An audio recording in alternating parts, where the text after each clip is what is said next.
Зараз він набагато ефективніший. Перше, чому ми такий музей робимо? Знаєте, якщо нація не має своєї історії, вона не може мати свого майбутнього.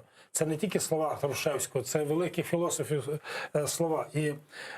І кожна нація мусить мати свій фундамент, а це історія, традиції, культура, мова і релігія. Якщо це все є, то нація состоялася, розумієте, вона є. От. І, на жаль, наша нація українська більше, ніж 300 років носила окуляри Москви, Варшави, Будапешта, і нам дозволяли бачити в тих пропорціях, в тих кольорах, які вигідно для наших сусідів, але не для нас. І виховали у нас таких людей, які не гордиться, що він українець, він не знає, що він українець. Некоторые даже стыдятся некоторые. Так, стидяться. Ну, і тому оце вже показує зараз якраз в музеї. Це якраз отут Святослав, і Варяг, Русич. Вони на фоні зараз стоять Дорохола, це фортеця, де вони формують зараз, розробляють тактику бою проти імперії Візантійської. Ну, я можу сказати, що мало хто знає, що Візантійська імперія 2 роки платила дань Русі.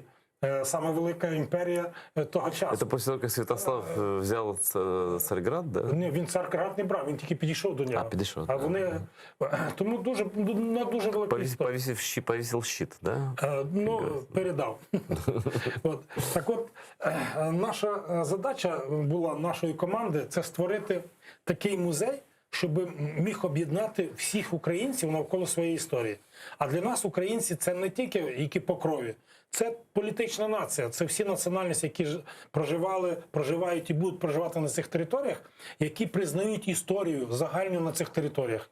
І якщо я зараз на студії кримсько-татарській, то я кажу, що наша історія так переплетена, що їх не можна розділити. І я не можу сказати, що вона кругом була позитивна на той час. Зараз ми дивимося, що вона може позитивна, тоді була, може, деякась негативна. Но ми все одно друг друга не уничтожали, в будь-якому випадку. Да. І тому в нашому музеї багато є фігур і татар, і росіян, по крові які, і вірменів, і молдаван, але вони всі великі українці. Тому там постаті якраз великих українців. Різні часи, да? Різні часи. Тут, да. І що ми зробили? Це значить стратегія – це об'єднати українців навколо своєї історії, підняти імідж української нації і підняти повагу до себе, як до українця, щоб ми почали себе поважати. Розумієте? А і четверта є така у нас стратегічна, така заулірована. Знаєте, у нас багато представників нашої нації оділи на себе. Ось був Амітхан Султан. Так, так. От, дважди Герой Радянського Союзу. Так. А це вже тут показують зараз якраз АТО, це от там кіборги. Це Богема, зараз він якраз в Верховній Раді, Яна Зінкевич. Ой, Яночка, коли була на вашому місці сиділа тут. Да. Так що, а там у вас і Джамала є. Є Джамала, да. А хто ще із Кремлю у вас?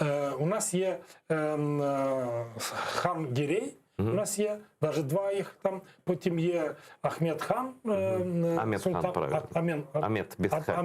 Ахмед хан Султан, потім є Джамала. Це у нас, будемо казати, так, є 4 представника кримсько-татарського народу. Народу, все. Да. Але ми рахуємо, що це всі вони українці. От. Тому що, от бачите, тут є турецький посланець, але він якраз зроблений з фігури теж вашого земляка.